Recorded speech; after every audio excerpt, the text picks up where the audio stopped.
can film video, no flash, okay? You got that? I always forget that, so yeah. Oh, and hey, while we're at it, let's give Doug a hand. Your trusted bird. Yeah, Dougie Fresh. All right, and your first calling, please give it up for Mr. Ray Morrison.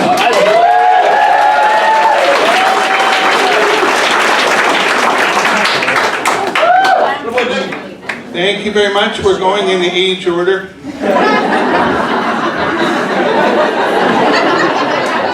It's going to be hard to find 12 more people older, but we'll give it a try. So I didn't think I was old until recently, and then this happened. I walked into a mall. I just barely got in the door. I looked over, and this woman from over by London Drugs locked eyes with me, and she came running over at me. Excuse me, sir. I'm like, what? Did you get separated from your group?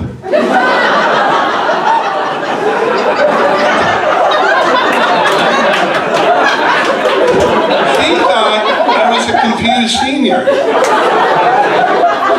So I said, no, I'm not with a group, but I see you work at London Drugs. Maybe you can answer this for me. Can you tell me what aisle the Metamucil is in? And she said, it's the same aisle the rest of your group's in, sir.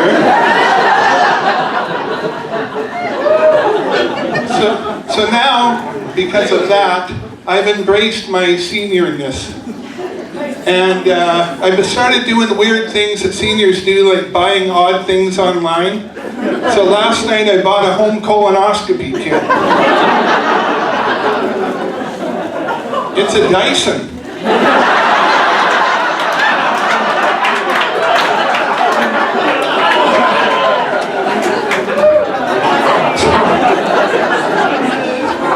A few weeks back, they had the midterm elections in the United States. Fuck that big truck. That's my wife, ladies and gentlemen.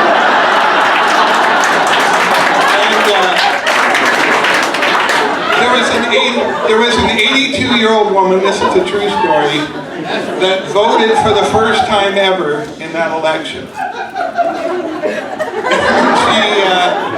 She went to the polls, she voted, and then she died. And it's sad, it is a sad story, but I actually feel worse for her friend that encouraged her to vote, because she said, Gracie, would it kill you to vote for once in your life?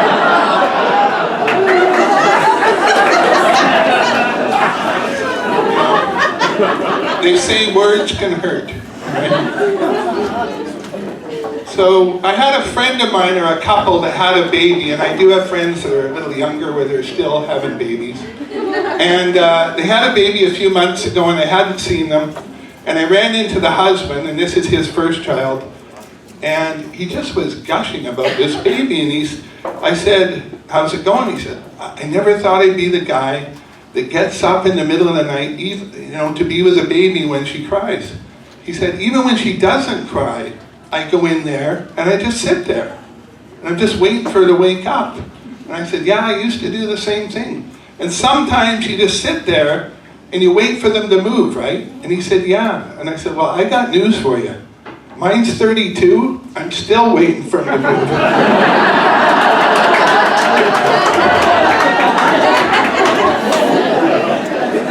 And some people, even people that are here that I know, they're like, that's embarrassing for your son to talk about him in public. And does he mind that? And I said, no, he does. He said he doesn't mind that at all. I'll tell you what he does mind though. When he wakes up in the middle of the night, and I'm sitting there,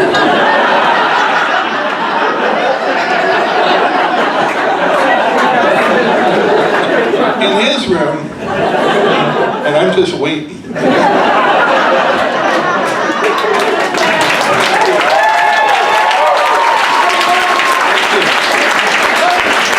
So years ago I did some marketing, and one of the things I did was Hugo Boss had a competition online, and they were going to start a new division of clothing for girls.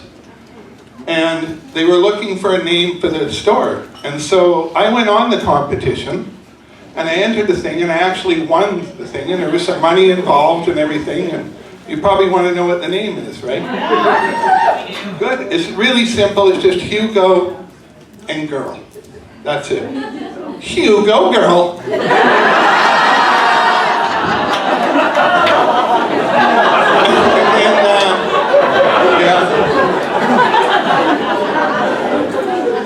And then because of the success of that one, Real Canadian Superstore, when they were adding a new maternity section to their Joe Fresh product that they have, I thought, you know, Joe Mama is pretty good.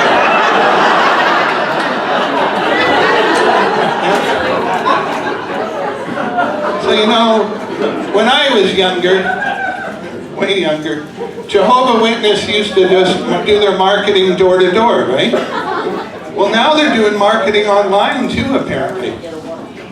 But it's what they're marketing that's interesting. What I heard anyway was that they're selling condoms online. I guess it's part of their Jehovah's Witness protection program.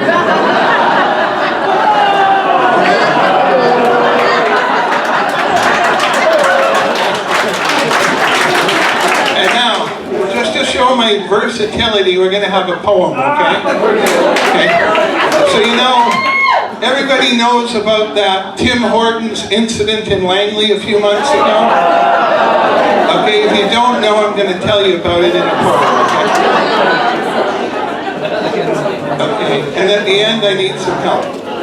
Okay, she couldn't get through the door, so she dropped one on the floor. Oh yes, she dropped a deuce, for which there is no excuse. Then they told her not to do it, but she picked it up and threw it. It's kind of like the Notebook, isn't it? She threw as hard as she can. Now I need help. And that's when the shit... There you go, thank you. I'll just end with this. More marketing. I've been doing the seniors dating websites. I've been looking. My wife's not here, is she? They have some great websites. They all promise 24 to 36 hours of memories.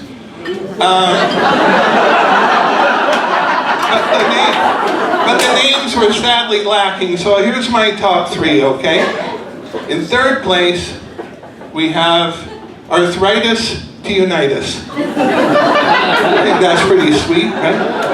And in second place, brand new hips, no more whips. And my personal favorite, and we need a drum roll for this one, okay? False teeth in the glass, looking for ass.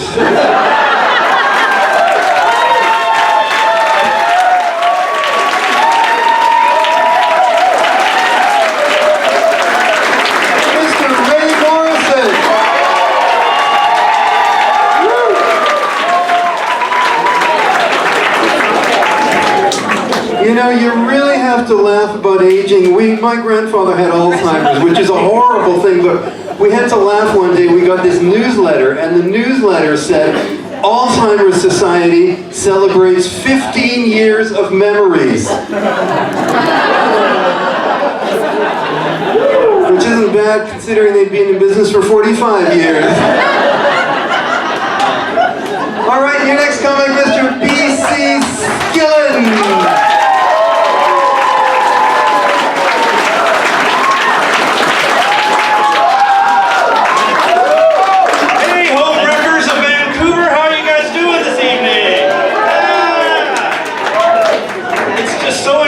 To see all the friends and family out here tonight. My kid brother is here tonight, everyone. Mom said I had to bring him. No, it's great. And you know what? We're 6 weeks out from marijuana being legalized in Canada. I'm surprised to see any of you here tonight. And I want you guys to know that I have never gotten high and then driven successfully. But hear me out. In my defense, the daycare center I crashed into was very small. And you know what I found out? It wasn't even licensed. So if you want to point the fingers, yeah, you know exactly where to point them. So case closed, right there. But luckily I have my hobbies. I'm a curler. Anybody else here a curler? Yeah, I had to come out of the broom closet. Feeling a lot better, it's exhilarating. But I still get a lot of flack for curling. People say, BC, why do you curl? Curling's so unsexy. And I'm thinking to myself, unsexy, not sexy. Curling is in fact the sexiest sport out there. In what other sport do you slide up and down repeatedly on something slippery? In what other sport is somebody calling out, hurry, harder, just for you? And in what other sport do you have to get somebody's rocks off in order to score? I can't think of anything more sexy than that! And speaking of sexy, I'm bald. Yeah, that's not fake news. And I feel kind of bad dropping that on you like that. It's not really fair. But there's actually some advantages to being bald. For example, my yearly bill for haircuts and hair products is $0. I'm really easy to spot in a crowd. And I get invited to a lot of white supremacy meetings, which I go to, but only for the food, which is ironically always ethnic. I don't get it.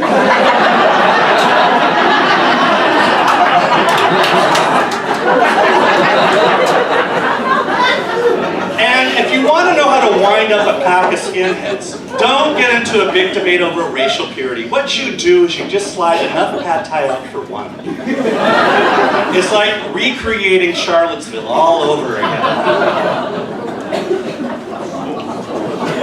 Too soon? And speaking of other people that are really difficult to deal with, what about those Game of Thrones fanatics? So I have never seen an episode of Game of Thrones. And I'm going to show you what they do when they find out.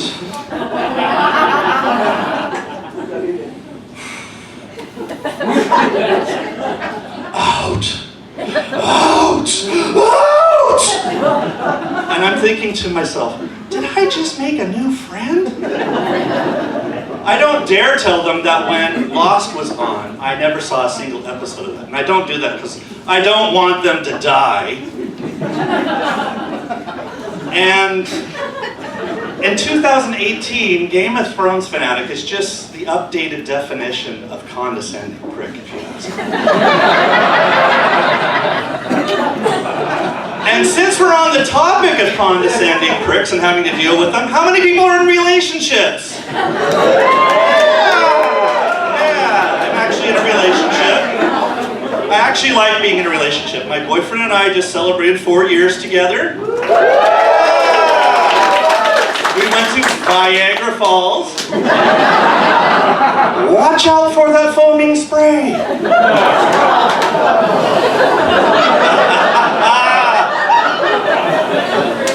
And, well, we met the old-fashioned way, online.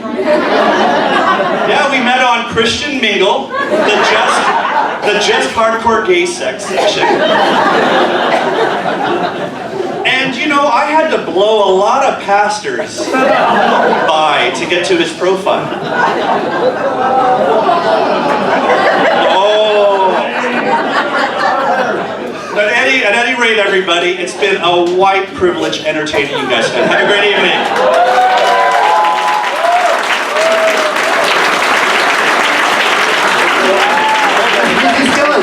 He's killing. Oh man, yeah, so he was talking about the whole Christian mingle, gay thing. I do a lot of my comedy gigs in the United States, and they have sort of legalized gay marriage in a lot of states, but there's still a lot of resistance. I was down in Alabama, and this guy's like, if they legalize gay marriage, they'll be teaching the homosexual lifestyle in schools. And I'm like, really? So instead of geography, they'll teach little Billy the dance steps to YMCA? Which, considering the way most guys dance, is an important public service. But it's not like little Billy's gonna go to school and learn how to do a hand job. No, he'll get that on Sunday from his priest. Yeah, like I just fucking made that one up.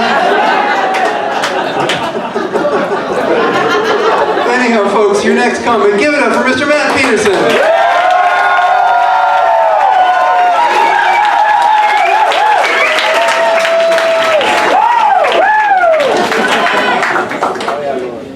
Holy shit, I'm actually doing this.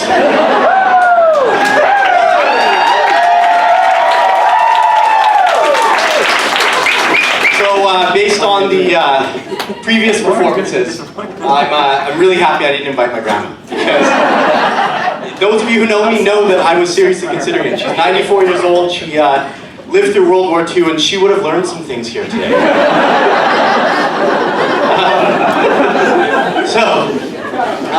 I know I might be stating the obvious here, but if you can't tell, I'm actually half Japanese. Ginger beard, obviously. So what this means is that I'm able to take advantage of the great white privilege, but also have this inner desire to defend everything that is Japanese. So example, I go out for sushi. Okay? Go grab some sushi, it shows up. It looks like it came from a gas station. Alright? Now, if there's anybody here who's had a California roll from a Chevron, there's the fucking door. It's fucking disgusting. Don't admit that to anybody, take it to the grave. Okay? Seriously. So this slop shows up in front of me. Alright? And instinctively, the inner Japanese goes, okay, this has been caused by some other Asian group. There's no way, who made this? Was it a fucking Korean? Where did this come from?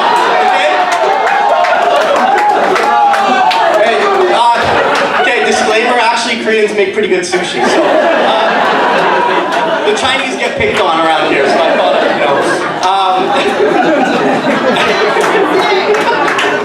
so, sorry sir.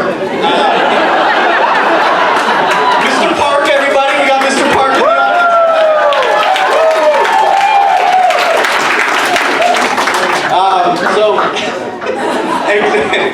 Example number 2. You're fine. Example number 2 would be when I go out for Asian food with a group of my Asian friends, because I'm the token white guy. I'm always the token white guy. So, sitting around the table, chopsticks, chopsticks, chopsticks, chopsticks, chopsticks, fork. Okay. Technical difficulties here. There you go, working? Alright. Woo! Alright. So everybody gets chopsticks, I get a fork, right? So what the fuck do I look like? Do I look like Bob Smith? No, okay? I'm Matt Peterson, I'm super fucking Asian. Give me my fucking chopsticks. Okay?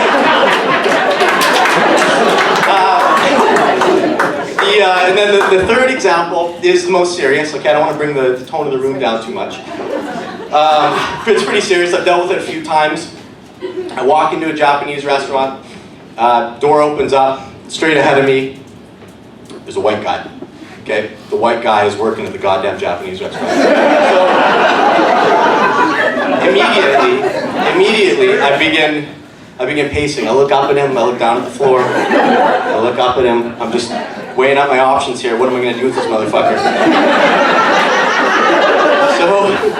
So I look at him, and he has no idea. He's holding the menu. He's like, "Hey, sir, how you doing today?" Right? And I'm like, "I'm going to fucking kill you."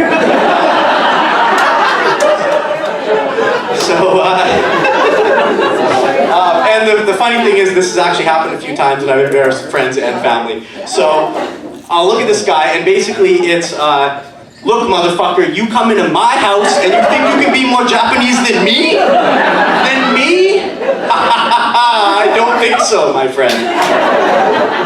So, but the way this story always ends is I say something kind of snarky. I think I'm pretty funny and slick.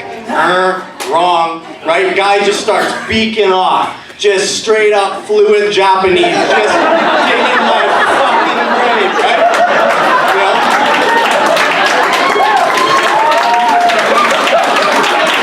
And I got nothing. I got like a few lines to maybe pick up a girl. Okay? A girl who's not even really that interested. She's just like, yeah, you'll do. It's 2 a.m. whatever. So this guy's beaking off, right? And I'm like, yeah, I'm pretending like I understand it. Then he goes, says something, he introduces Yoko, his super Japanese wife. This is Yoko, she's straight from Japan, she just fucking got here. Right? And I'm like, oh shit, she is super Japanese, right?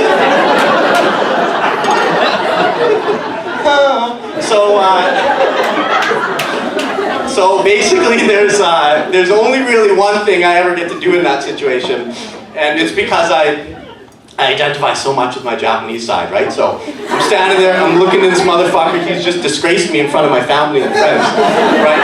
And like I said, this has happened multiple times. I've been disgraced multiple times because it never works out, I always lose.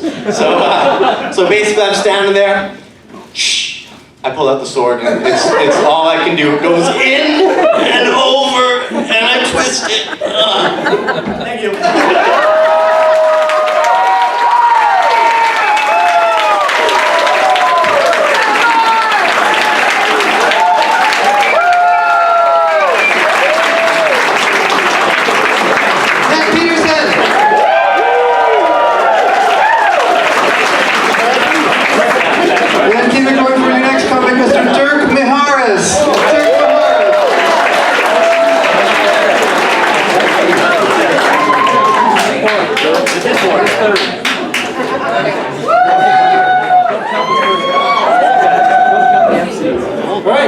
Thanks for joining us today. Please give yourself a round of applause. So, I work in mental health. Mental health for kids. And these kids are super cute. Like, the kids are so cute. Oh, fucking shit. Anyways, that's it for me, guys.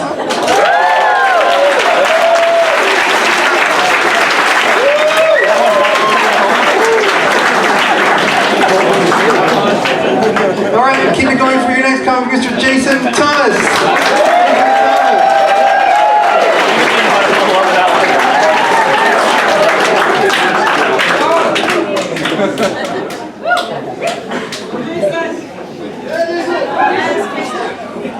So,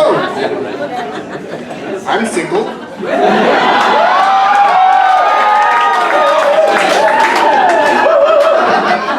Just throwing that out there. But I find dating difficult, and allow me to show you my first hurdle.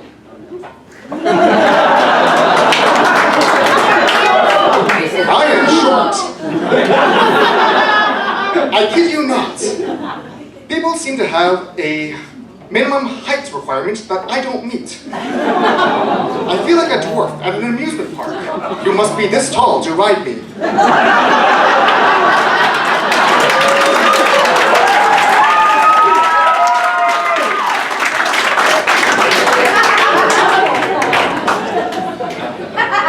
I've been told that being short isn't a big problem.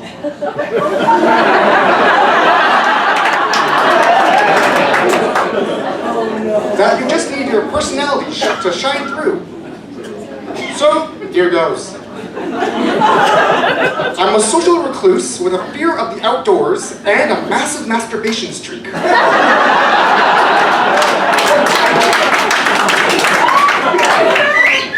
Do not bring blacklight into my room.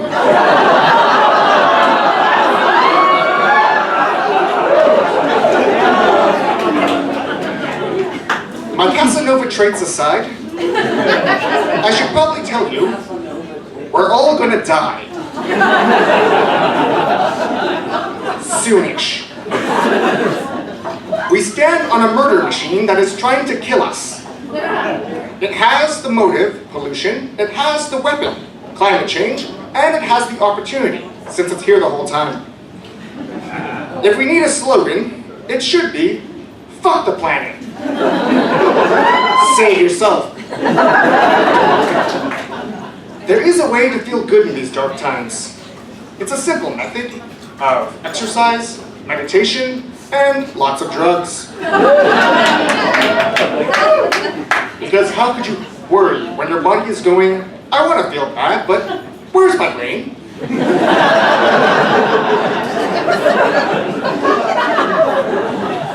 I take drugs.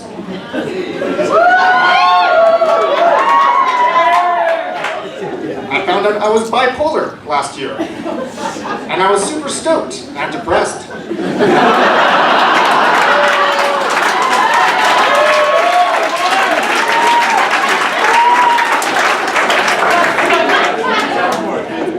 It meant I could leave the hospital, but also that I wasn't the second coming of Christ.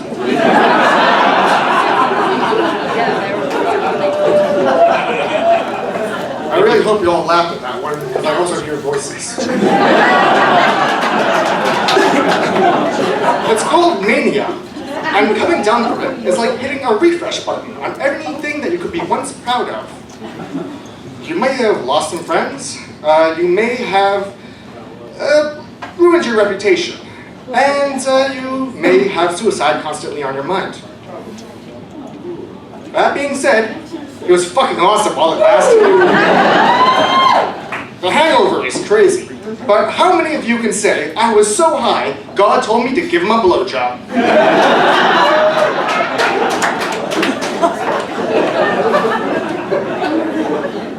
I took a comedy class in order to gain a sense of humor.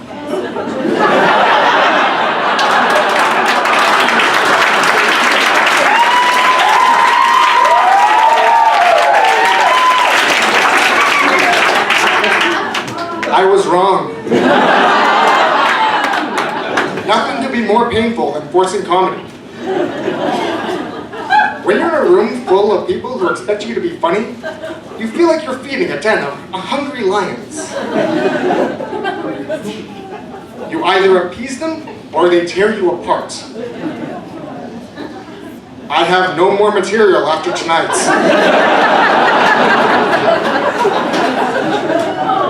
If I have to do this for one more night, I am bringing a hunting rifle. Because if I'm going down, I'm taking a few of you fuckers with me.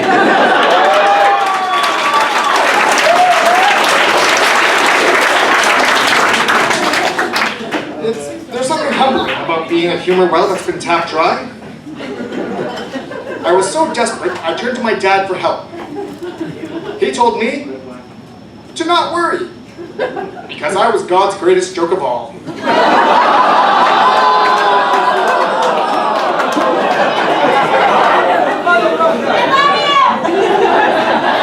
I told him he wouldn't be around to hear the punchline.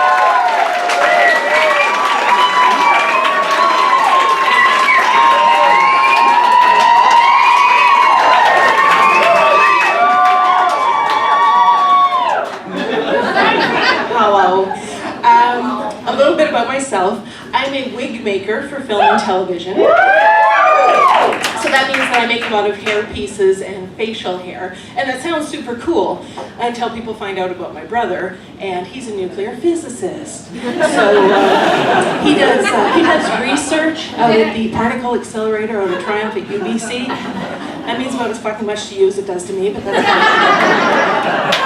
fine. But it's really awkward when it's with the family and they're like, oh, Greg, what have you been up to? It's like, well, We are still looking for the Higgs boson particle, the God particle.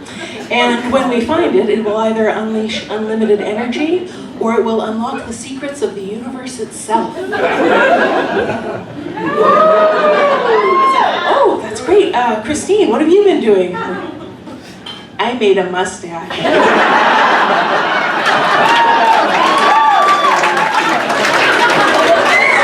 I've actually made hair pieces for all sorts of body parts, including the south of the equator. And there's actually a technical name for the downstairs toupee. It's called a merkin. So merkins were originally made to hide syphilis sores and to make underage prostitutes look older. So if you need one, it makes a great Christmas present. Actually, not a lot of people wear merkins anymore, it's true, because penicillin really cleared up the syphilis. And men have really been conditioned to expect women to be groomed downstairs now because they watch a lot of porn online, right? The guys that expect them to be hairy are the ones watching a lot of porn on VHS.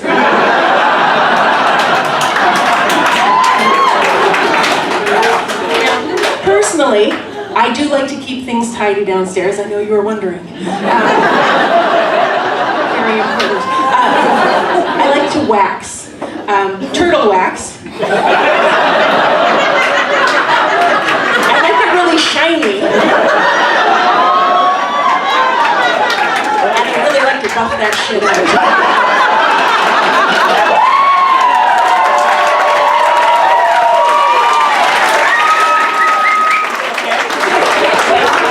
It's not enough just to be tidy downstairs anymore. Now they expect you to be decorated. There's this thing called vajazzling. Now vajazzle is a combination of the word vagina, which by the way is a very specific part of the lady bits. Vagina, and bedazzle, which is a crafting term for gluing rhinestones onto something.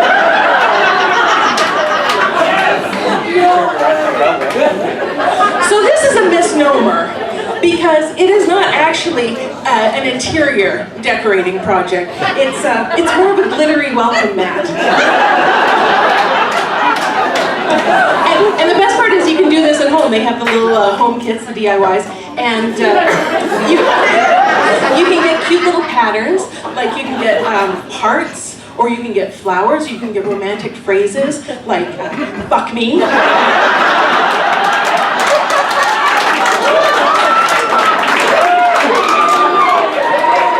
That one is super handy, because if you're down there and you get confused, it's really great to have the instructions written right on the box.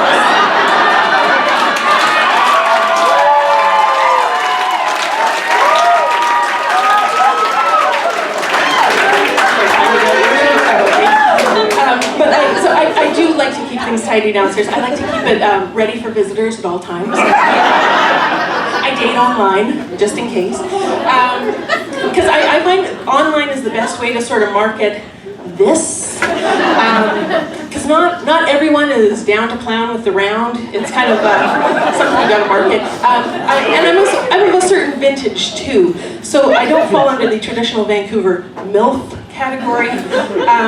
I think I'm more of a smilf. I'm like a soccer mom you want to fuck.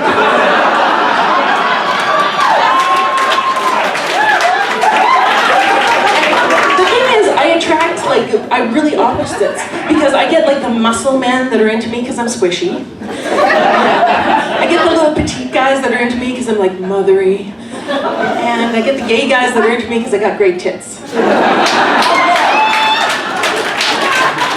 But there's actually only one kind of guy that I won't hook up with anymore. And I know, right? And you're gonna say this is phobic and self-loathing, but I won't hook up with fat guys. And here's the reason. It's not physical, it's physics. Me and a fat guy trying to get together, it's like watching two basketballs try to fuck.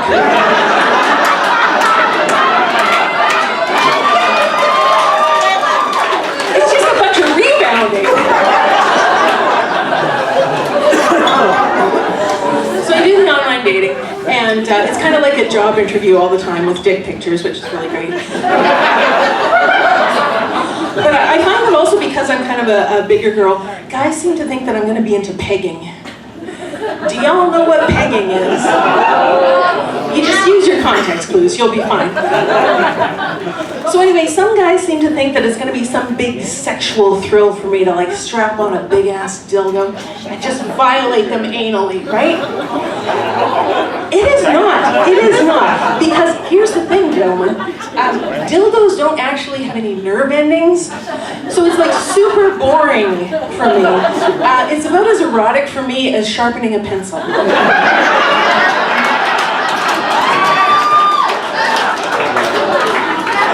And with a pencil, there's less anal leakage. Just remember to use the eraser end. That's it for me. Good night.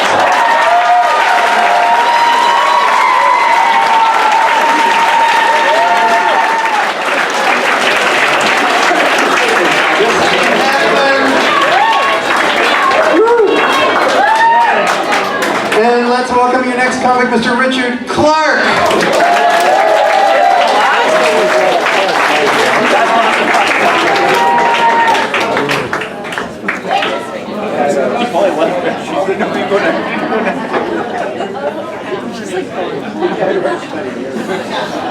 No, sorry. It's not what you learned in the class, by the way. The class is very good. You should take the class, by the way. So, Halloween, I was out recently with my kids. I got 3 little guys, 9, 8, and 5 years old. We got to one house, and there's this scary scarecrow sitting at the bottom of the stairs, and you can't even tell it's real. You know, it's not moving. Suddenly, it fucking moves, and my kids are like, "Trick or treat, man!" And he says, "What are you guys dressed as?" And he says, "We're stormtroopers." And he says, "Oh, have you ever bashed the hell out of a Wookiee? Have you ever stabbed your lightsaber deep into another man?" And my little 5-year-old lifts his helmet and goes, "Hey, fucking pervert. I'm not really a stormtrooper. But for $20, I'll kill you a fucking Wookiee."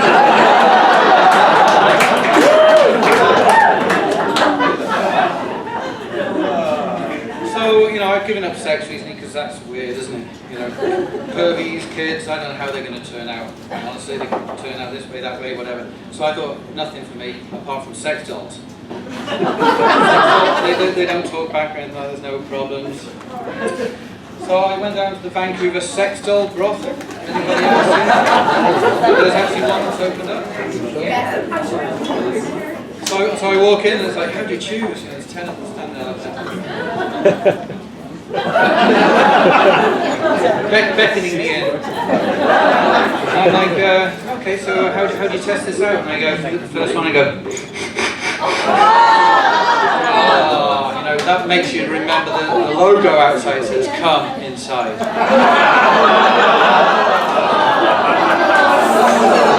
So I fucking push that one down. We go to the next one. Ginger hair. It says on her left boob, it says, likes cuddling, Netflix, massage, Facebook. And I said, fuck that shit. And she smells like tacos as well. Just like the ex-wife. She's out of there, she's gone. The next one's got a crown on her head. I'm like, oh my god, it's the fucking queen. The fucking queen. So, you know, so I go up to her.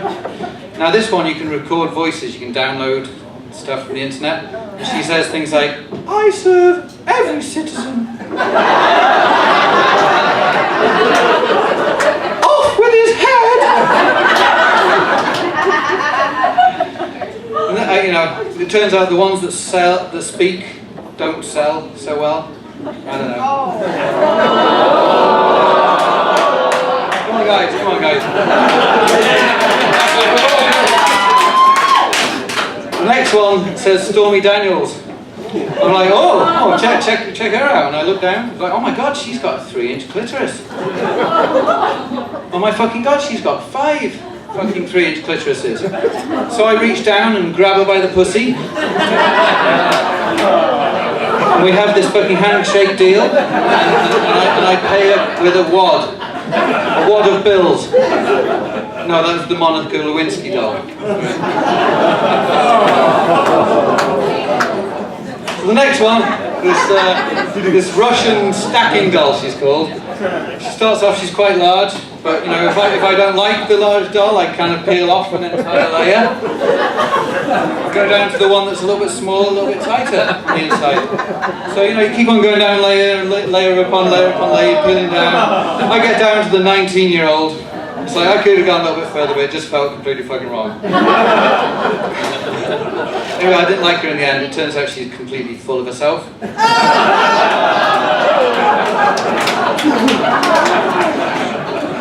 So, in the end, I decided to go for the deal where you get all of them a little bit at the same time. It's the Groupon. Thank you very much.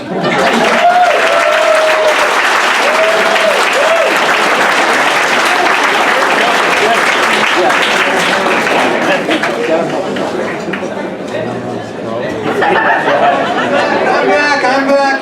The show goes on. Give it up for Mr. Shaughnessy Redden.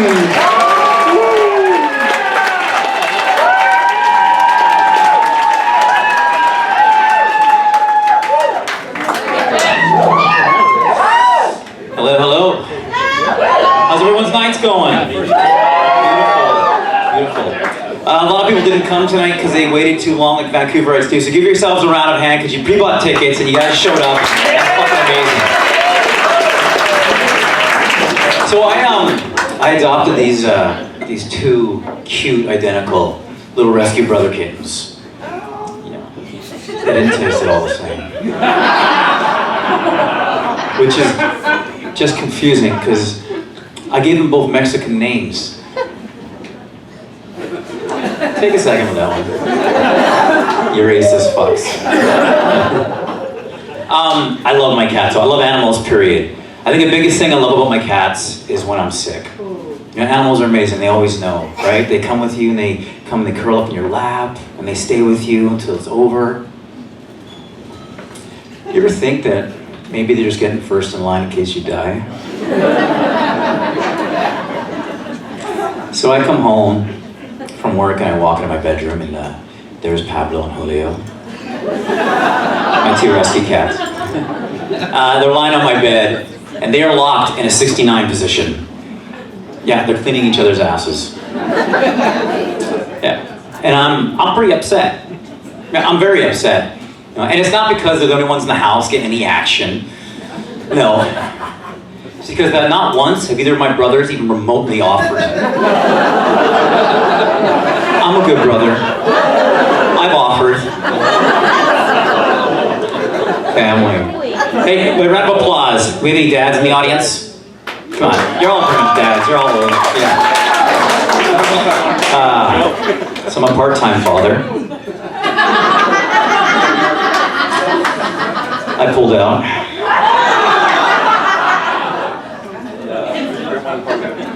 My daughter was 11. She was being really defiant at that age, so I was like, yeah, you know what? I can't wait until you're 20 years old so I can start dating some of your friends. Yeah. And she was like, well, I can't wait till I'm 20 years old so I can start dating some of your friends. So I got 2 years, 6 months, 3 days a year to all my friends. You know who you are. When she was 9 years old, we were at a custody mediation. And not more than 2 minutes in the chair, and I hear, my dad doesn't wear any underwear. And I'm just fucking standing there, I don't know what to say. I'm freaking out. But in my defense, all the laundry was dirty, and I'd completely forgotten she was having a sleepover. Yeah, take a second. It's all right. But yeah, I love my daughter, like immensely. She is the light of my life. She's almost 18. She's fucking wonderful.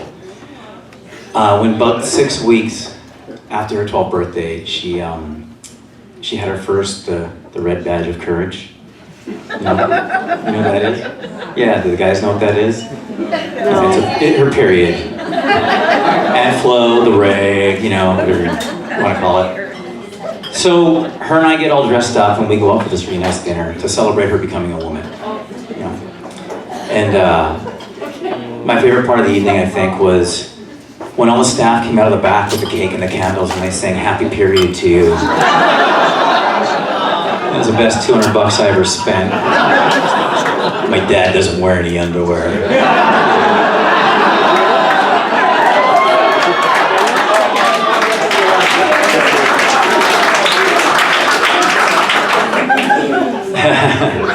So Canadian statistics states that 39% of the female population here in Canada uses dating apps. Yeah, that means that 61% of you haven't turned me down. Yeah. And I spend a lot of time on Tinder. Looking for love. So I'm at Starbucks, and I'm swiping through, and I come across this woman's profile. And it reads, "Must love dogs!" exclamation point. And I'm thinking to myself, this is the woman for me because I love animals. I love a woman that knows what she wants. And I love the fact that even though she thinks she's a dog, she is putting herself out there.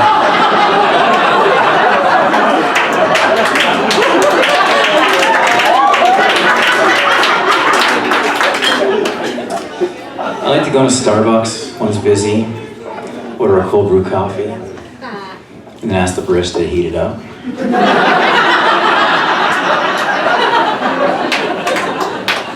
I'm getting a little older now, and I find with age that I'm growing more layers, you know, like an onion.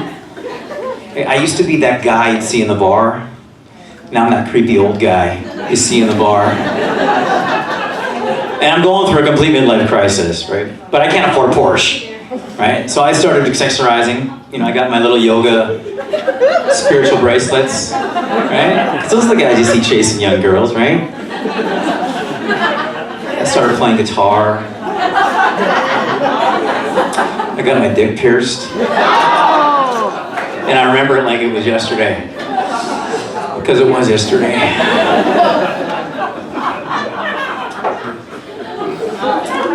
I'm a recovering germaphobe. Thank you. I'm also a sex addict. Thank you. One of them had to go. But I keep falling off the wagon. I still bring random girls home. I just make them wash their hands first. Little fact you may or may not know about me is that I'm hung like a gorilla. That's right. Not my fault. I was born this way. Excuse me, sorry. Ma'am, what's your name? Sandy? Hi. My eyes are up here, Sandy. Everybody give it up for Sandy, the dirty girl in the corner here.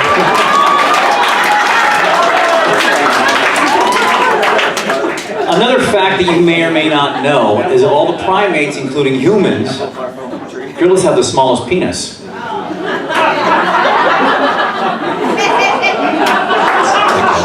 Take time. So ladies, yeah, if you're ever with your man and he is feeling insecure, you can use that, right? Oh, baby, no, it's fine.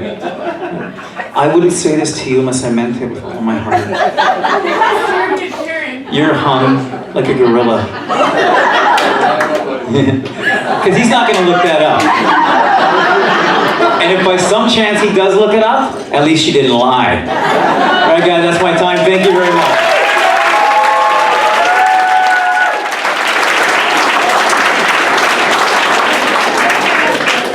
Shaughnessy Redden and the gorilla penis. Yes!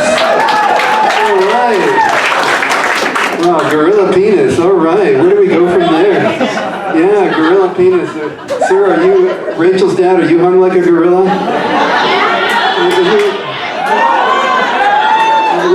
What do you think? Oh, he's not hung. Pardon me? He's a lovely Englishman. I'm not sure what that means.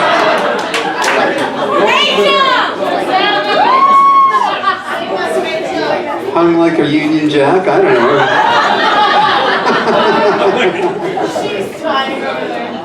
Oh man, yeah, no, that's great. That's wonderful.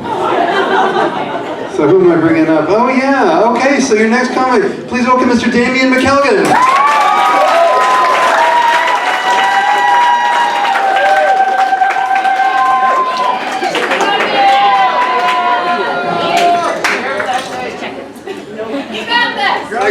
problem, thank you. Rachel will be fantastic, we all know that.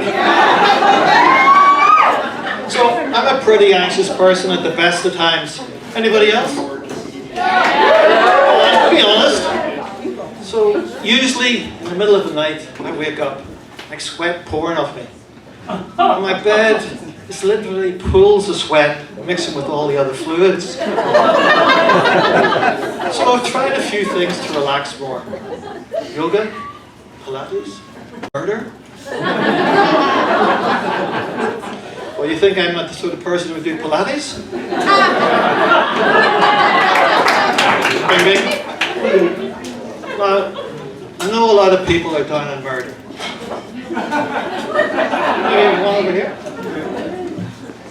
And you may never have tried it yet, but the funny thing is, it actually makes you feel more alive. Now, I would never kill anybody who didn't deserve it. And I think nobody here would we? But fortunately for me, so many people do.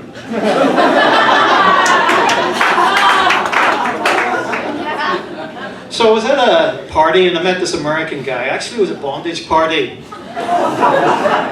And he immediately tells me he's part Irish.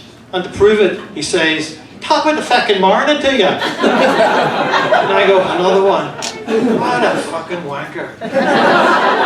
Like Ireland, we produce some of the greatest musicians and artists in the English language. You got Oscar Wilde, Sinead O'Connor, U2. Here's this fucking dumbass boils it down to the fucking leprechauns. So of course I shoot him. Right in his fucking Lucky Charms.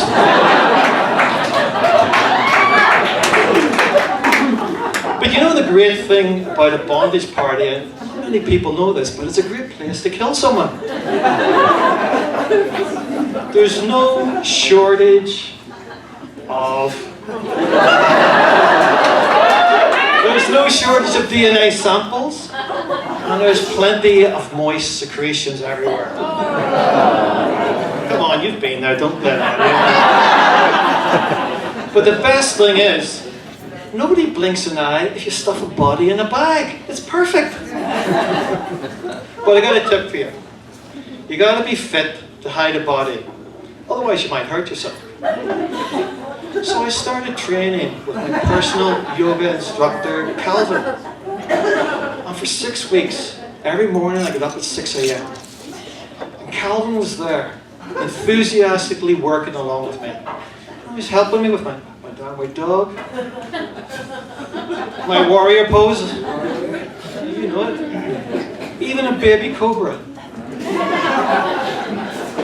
You know what, he even took away all my porn mags. I'm older, I prefer the mags. You get it? Alright, good that someone gets it. You know, he actually recycled them. Because of course he's a fucking millennial. But the best thing was, I was never so fit in my whole life. And unfortunately, that turned out to be Calvin's undoing. Because one day, he was sitting there, he was in lotus position, he had his chakras open, so I just walked in and shot him. Oh, right in his third eye.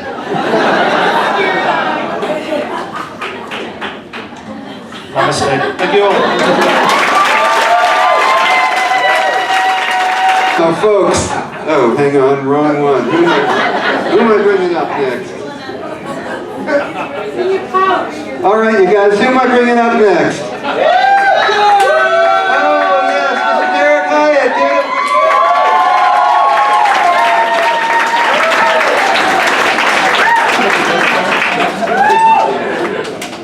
Hey, thank you.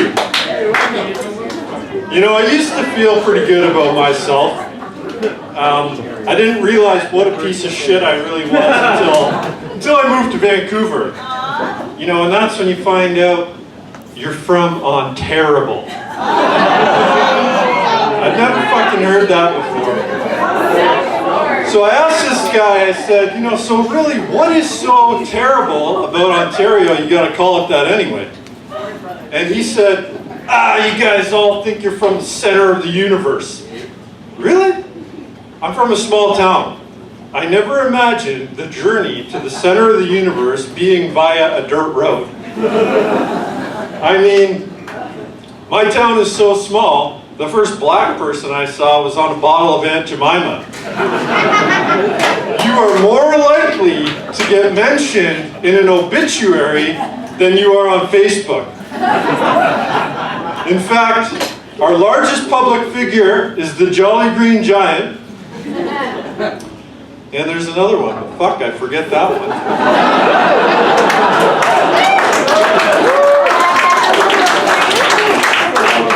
So, you know, there's one thing in Vancouver that you don't want to do. I love Vancouver, but man, you do not want to admit to somebody that you do not own or ride a bicycle.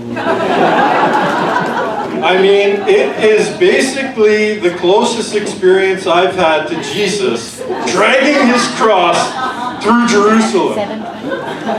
It's like, there he is, that's him. Is this the imposter claiming to be the Son of God? No, he drives a car. Crucify that motherfucker.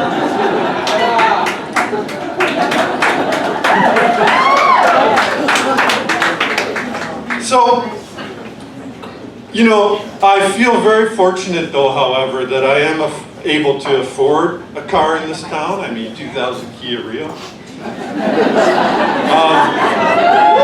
It's a luxury.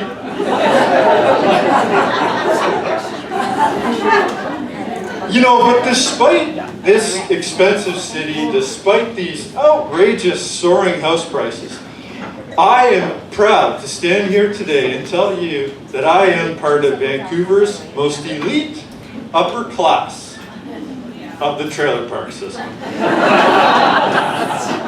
So I do go out east, you know, about once a year to go see my family. And, you know, pardon? Uncle Ben. Yeah. Hey, we got somebody from Bowen Island over here. Yeah? I thought I saw that boner poking his head up. Where was that joke again? Oh, yeah. So I go out east, you know, go see the family. And, you know, all year, hey, when are you coming? When are you coming to visit, right? So you finally go, and it never fails. The first question they ask you is, hey, when are you going back? Like, fuck, can I take my shoes off? Damn it. Jeez, maybe get in the door here. So, yeah, you know, I joined the FAT in Vancouver. I started going to yoga with Damien over here, you know. Yeah, I really like yoga. It's really not yoga. It's really known as holding your farts in for an hour and a half. I've really been practicing a lot of tightening of the root chakra.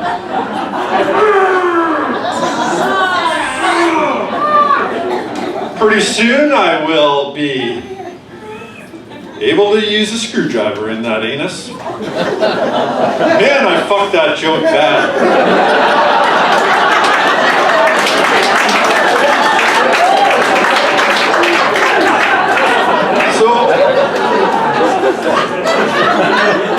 I was supposed to say I didn't realize my anus would be doing most of the postures.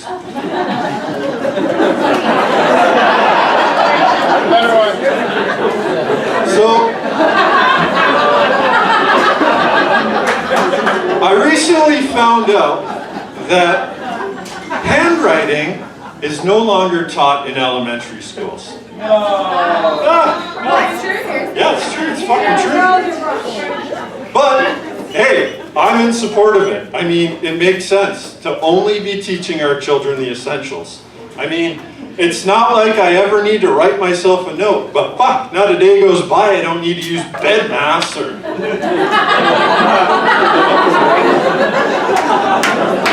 brackets, exponents, division, you know what?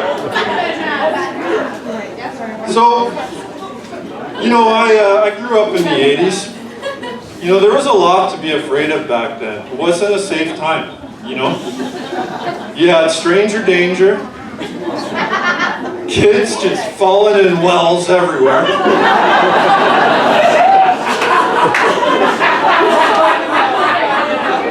And pokeroo. You know, that's just a couple.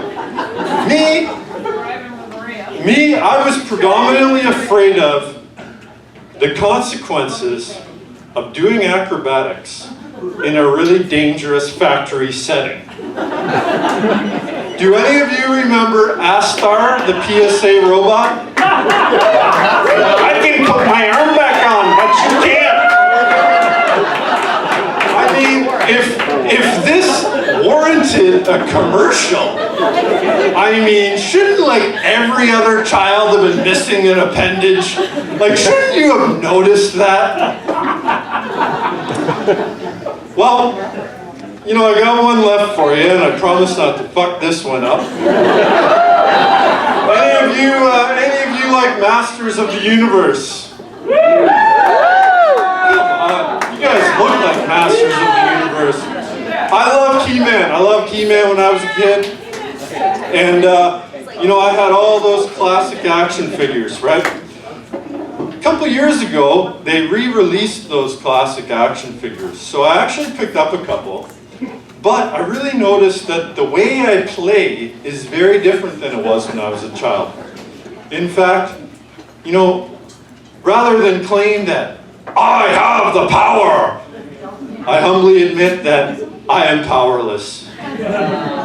Rather than storm the gates of Castle Grayskull,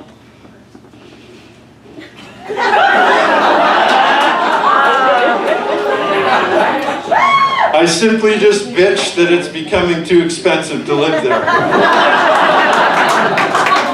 And rather than beat up Skeletor and Eternia, I just beat up for an eternity. Thank you very much.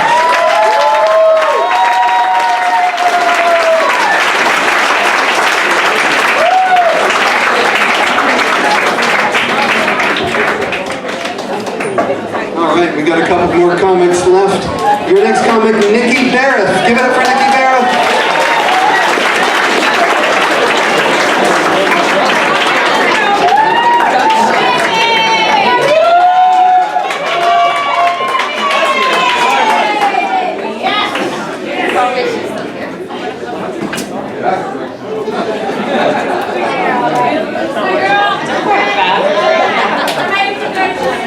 Still dancing with the microphone up here.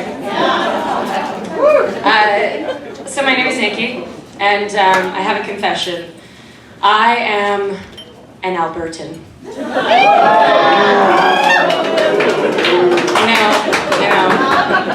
But I'm not just an Albertan. I am a rural That's right, a northern rural Alberta. And it just keeps getting worse. And one of the things I find about being a rural Albertan is that when people learn this, they immediately think that I am a redneck. But, some people are shouting, thank you. But I would like to tell all of you that there is a difference between a redneck and a rural Albertan, and right now I would like to clear the air and let you know exactly how to identify if you are in fact a redneck. All right, step one, you might be a redneck if your main source of protein is squirrel. 2, you might be a redneck if you met your wife by calling a number on the bathroom stall of the truck stop. Around these parts, we call that timber. And 3, you just might be a redneck if you are one hole punch away from a freebie haircut at the local convenience store. Now you see, I'm a rural Albertan because I'm only 1 of 3.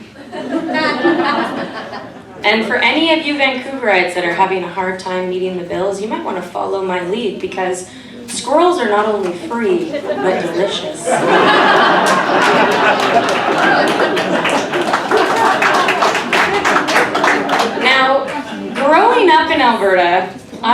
a license plate on my car that read BCHPLZ, otherwise known as bitch, please.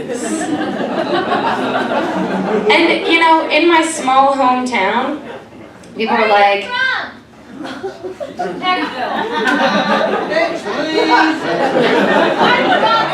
and in my small town, people would be like, oh, that's fucking cool, Nikki, I love your license plate.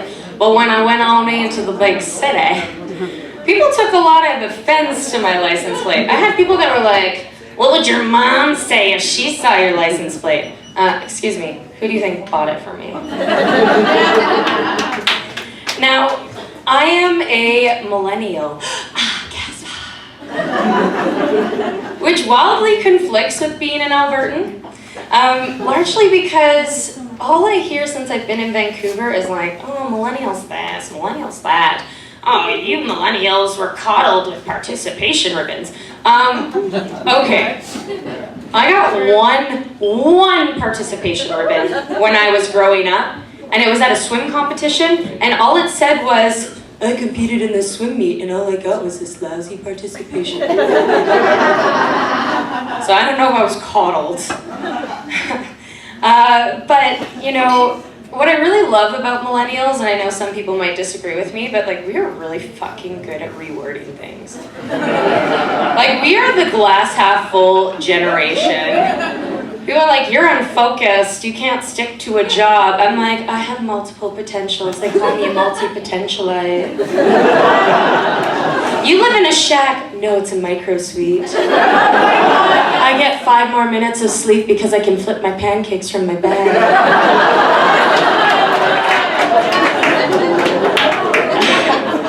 And you know, I knew that I fit into this group as an Albertan. I fit into the millennial group because when I was younger, I remember sitting in a classroom, I was 7 years old, and this boy comes up to me and he goes, Nikki, you're fat.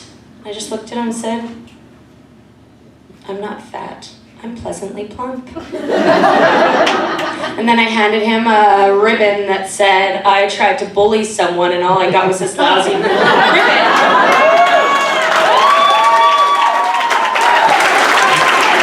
And a fucking lifetime of shame. Now, I mean, you might guess from how I'm talking that I am single. And so I've been single for quite a long time since I've come to Vancouver. And I've figured out a way, after all these dates, how to deal with men that are both disrespectful and non-consensual. So, after he pays for dinner, we walk down the street and we're chatting, we're having a good time. And you know, you really gotta time it right. He's like doing something with his hand, he's like, you know, like all over me, and I'm like, I don't know what's happening. But you gotta time it right, you gotta feel it, you gotta feel it. And then when the time is right, you'll feel it in here, okay ladies, just in case you need to know. In your soul. And then you look at him, you look him deep in the eyes, you get a little bit closer, you maybe even bring your hands up nipple height, and he's like, yeah. And you fucking push him into traffic.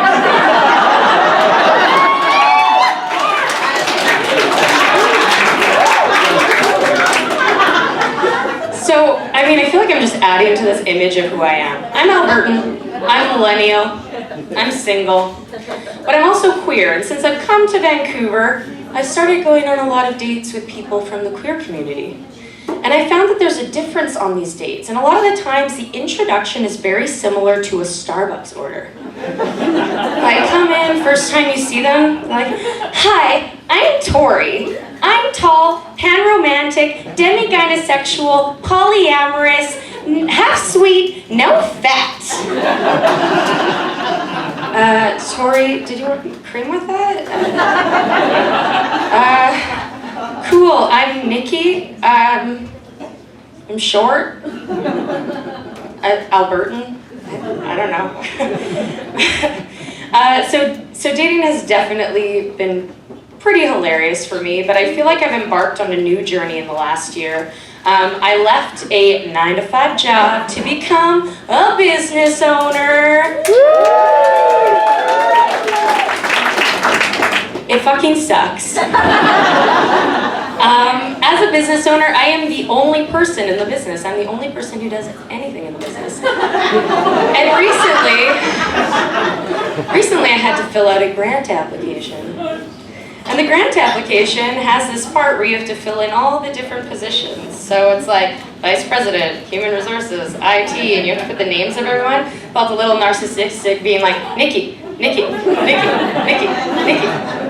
I will say though, the one bonus of all of this is it's really sped things up in a few ways. For example, last week, one of the employees had a sexual harassment claim against the HR rep, and it was dealt with immediately. You might say that we had come to a conclusion very quickly. It's better than being single, what can I say? Okay, last one I promise. Absolute worst thing about being a business owner and being a woman is the fact that I have lots of men giving me unsolicited business advice. Yeah, not my favorite. Anyways, in return, and to express my gratitude, I just love it so much, I punch them in the fucking dick. Nikki, I was on your website last night, and I saw,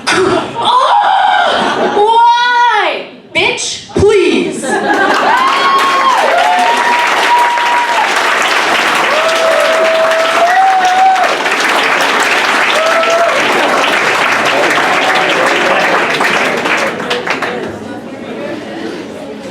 Hey, Nikki Barrett, wow. Does she know how to treat a man or what? Hey, before I forget, you might be thinking, how can I do this? There are these little things on your tables. Langara Stand-Up Comedy Clinic. The next one starts on Tuesday, January 29th. 8-week course, 8 weeks, and you will be on this stage. So take one of these and yeah, hopefully see you in January. Okay, yeah, no, that's cool. Yeah, so. Oh, where did the dad go? Let's start now while he's gone. We ready to start now?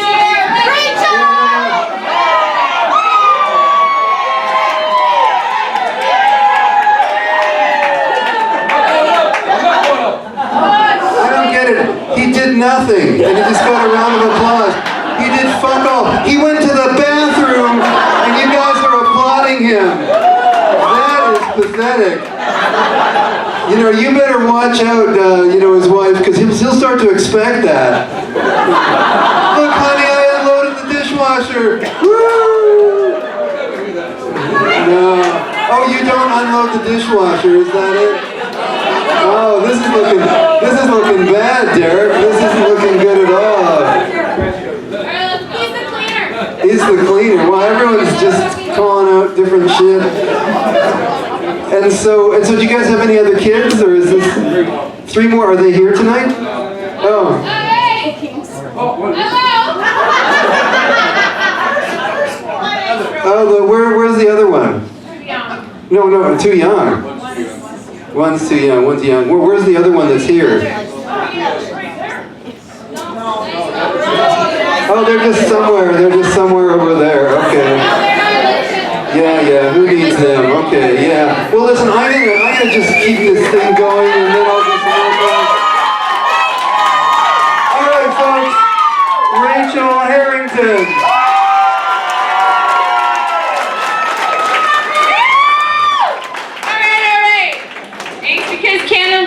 Weed, I gotta hold this with me because I ain't gonna remember anything I've written tonight. All right. So, welcome to my amateur night. It's about a year ago I figured this would be the number 5 orange and not here at Yacht Dexter tonight. Let me finish my thing. Like brass pole, $5 bills. My proud papa sitting in front row.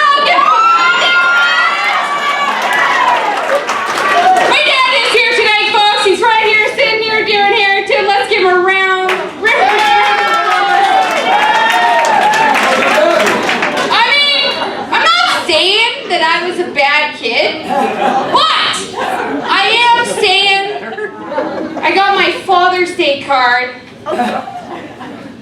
the day of.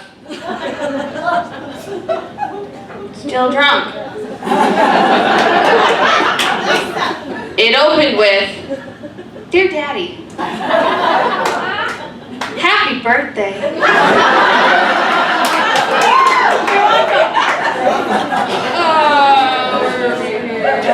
I will have you know though, I didn't need one single drink to get up here tonight. Just a bunch of doubles. I've noticed there's a lot of backwards feminism these days. The idea behind feminism was solely to promote equality between genders. Now, I'm in no way against feminism, whatever the fuck you say it. I'm pro-equality between genders. Sexual harassment has become like a Surrey Motel 6. A new victim every hour. And he's tall, dark, and not ugly. Watch a hashtag Me Too movement become a hashtag Me Police. I'm just saying, if Cosby was out here looking like Idris Elba, there wouldn't have been no proof in that pudding. I'll give you an example.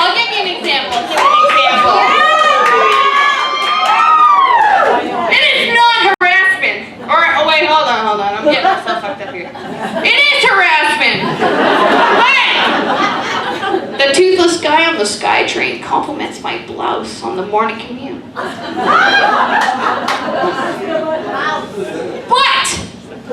I do not bat an eye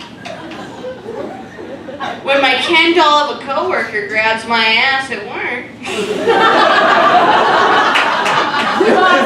Hashtag Me Too, please. I mean, until I need Ken for my down payment, that is. I have actually quite a few coworkers today. Yeah, didn't think that'd be the case when I wrote this.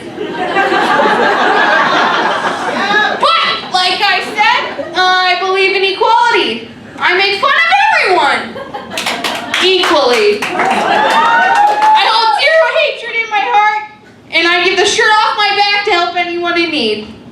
I don't think I'm better than anyone. I just think I'm funnier. I'm a fucking comedian. I'm joking. Everybody is so bloody sensitive today. We've been conditioned to have this self-righteous duty to be offended for people, even if it has no connection to us. To be self-righteous warriors for the oppressed.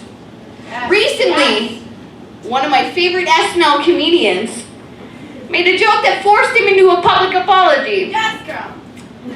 Dan Crenshaw looks like a hitman in porno. Google me after this. No, I'm telling you right now, Google me after this. I promise you it's accurate. But, sure he lost an eye during combat, but from the bottom of my heart, how the fuck is he an oppressed citizen? He's a well-off Navy SEAL who is now a Republican representative. Oh, and he's a straight, rich American male. The guy can take a bullet, but he can't take a joke. Hey, I bet you'd be laughing how this been pinned on the one-eyed Taliban. Or I mean, like if Bill got a little crazy one night and shot Hillary's eye out in a Christmas BB gun massacre. Alright. I'll leave you tonight with a gay joke and we get the fuck on with our lives.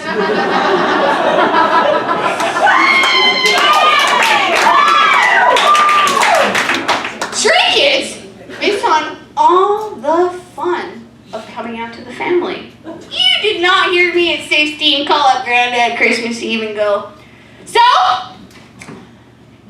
confirmed. I like boys. I know, Mom didn't think so either. Sucked my first dick? Turns out you don't blow on it. Thank you very much. Have a lovely evening.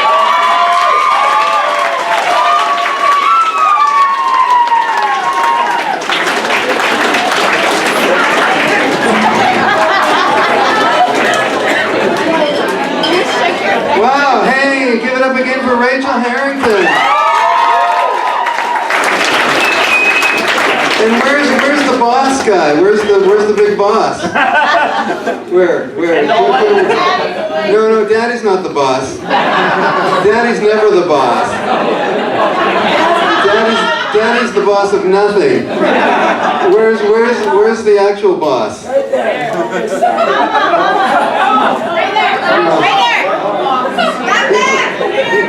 Oh, okay, there you are. Hey, give it up for Mr. Bossman. Mr. Kendall, the boss man. He is our class headliner. Are you guys ready to bring him on? Yeah. His name is Mr. Andrew Valens.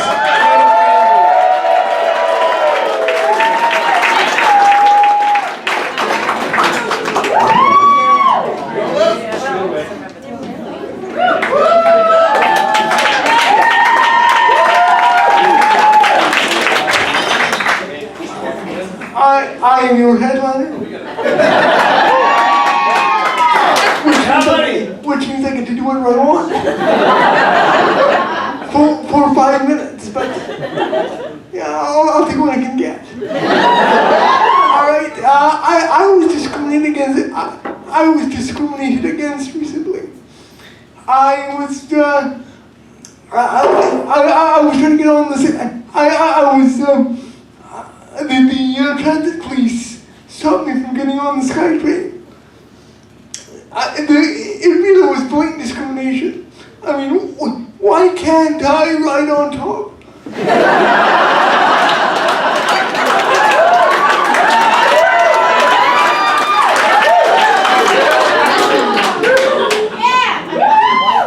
Give power. Alright,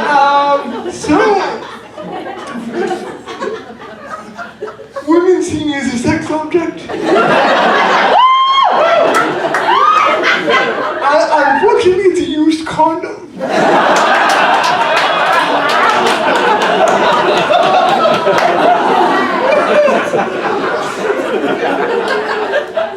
I live in a group home. That didn't go over. That went over like a red balloon. But living in a group home is tough because some group homes forbid sex. Seriously, they don't want us. Some of them don't even want us to masturbate. Really sad. But I had sex in my residence once. Yeah. The building manager was unimpressed.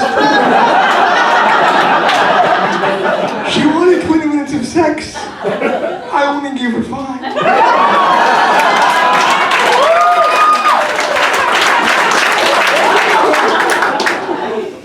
Some of my caregivers are so selfish. I came home from when I went at one point. Speak, damn it.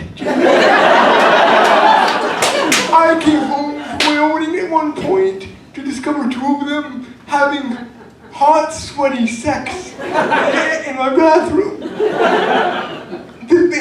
This enraged me. At no point did they ask me if I wanted to join in.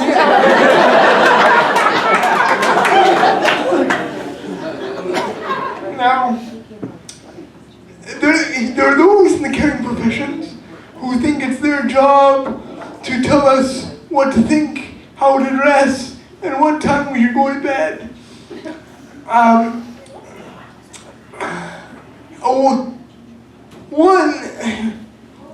One caregiver actually tried to put me in a onesie.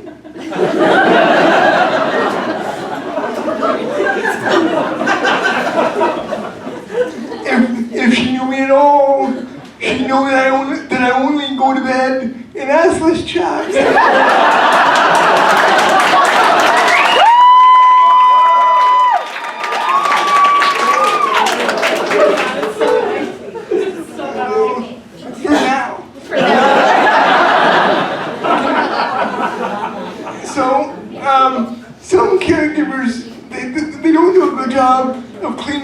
up after you,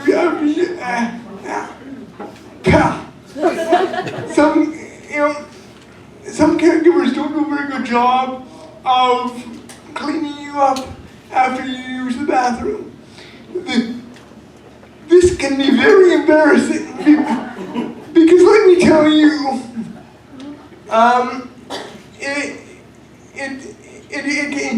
it can be humiliating to go out and meet your friends when you have cocaine on your face.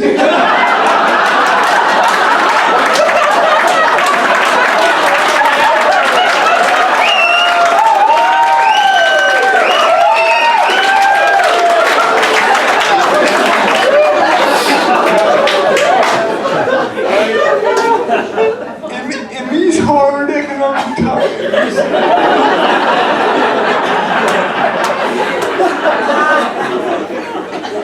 thank you.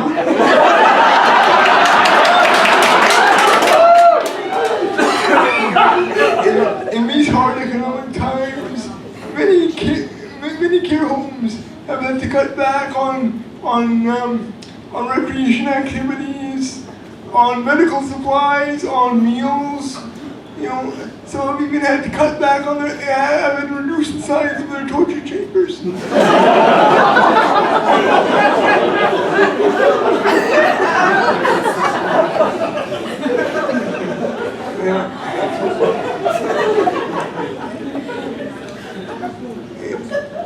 People are so hard on nurses.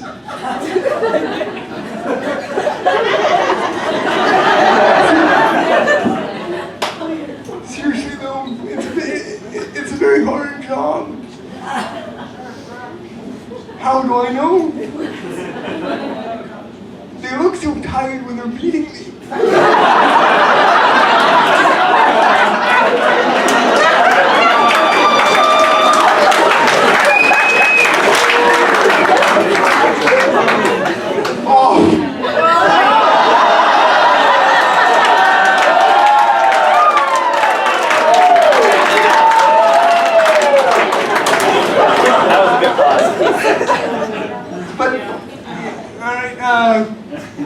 But seriously, folks,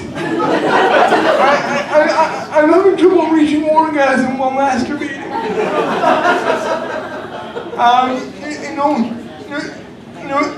No matter how much no matter how often I pour fire ants in my ears while singing the Star Spangled Banner and mud wrestling a clown, I simply can't come.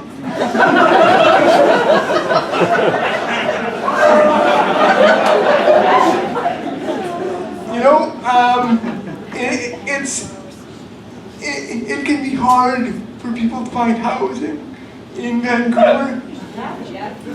Yeah. A friend of mine asked me to come over and see his new place. Unfortunately, it was not big enough to fit a wheelchair. Which is a shame, because that car fucking rocked.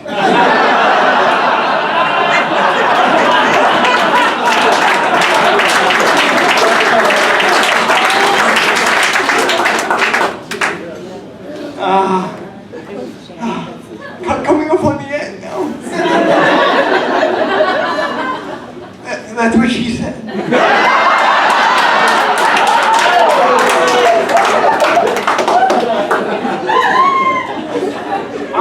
I'm an atheist.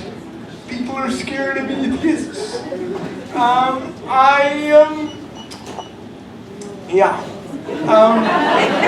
People think we're all arrogant killjoys who burn Bibles and firebomb churches and wear funny hats that say fuck faith. I'm here to tell you that that's bullshit. Some of us can't afford that. Good night.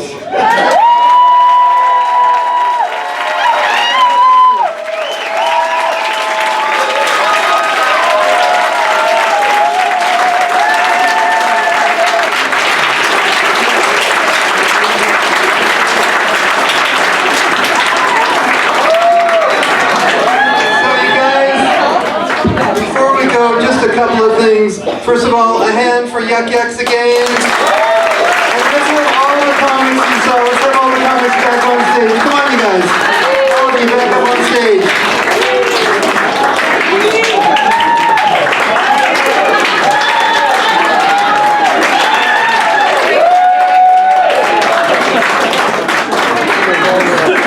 Everyone's back on stage.